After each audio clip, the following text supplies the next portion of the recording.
I always write about things I know, places I've been, experiences which I've either been through myself or know people who have. And in the sixth novel I had published, Lost on the Island, I write about Fiji. I lived in Fiji for about 12 years and got to know lots of people, Fijians and Indians. So here I write a beginning of what was happening in Fiji. He is sitting on the bare, warm earth, his legs folded smoothly beneath him, hands on his knees, and he leans slightly forward so that he feels comfortable and well balanced. His sandals are placed neatly side by side behind him.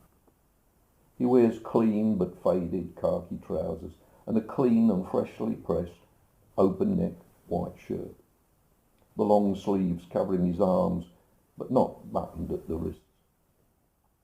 His breath is slow and deep and regular. It's very quiet and very dark. Everyone else left more than an hour ago. The air on the hillside is cooling, but there is still a lot of heat from the mound of ashes and cinders in front of him. The slowly spiralling smoke is finding its way up the silhouette of the hill and into the night. He lets his eyes follow it without moving his head, but he can't make out where the smoke actually becomes part of the dark night sky. He picks up a stick and gently pushes a falling cinder back into the glowing heap of ash around what remains of her body. He remembers her telling him how she liked the way he kept things tidy. Frogs are making anxious two-note sounds in a creek at the bottom of the hill, like camouflaged soldiers trying to communicate without being seen.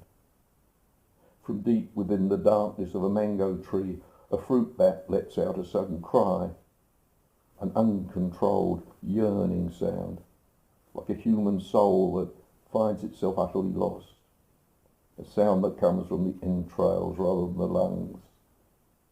The sound fills the darkness, then silence. He notices that he's still breathing, but that his breath is making no sound. A frog calls again, tentatively.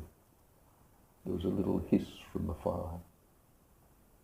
The red glow illuminates no further than his face, lowered to gaze into the embers. His hands are cupped and extended toward the dying fire. He stares as though he can still see her there, but there is only ash and cinders glowing in the dark. Soon the moon will rise. Soon only her bones will remain, and the heat will turn grey and cold. Then he will leave her. There is a sudden little spurt of flame as some remaining piece of cloth catches fire, but it is gone straight away. Perhaps it had been damp and taken time to dry out and ignite. Maybe trapped beneath a piece of branch that had to burn through before the cloth could change from solid to gas and then to flame. The skull has slipped crookedly on the log on which it was resting, inclining itself towards him now, as though in some last interrogation.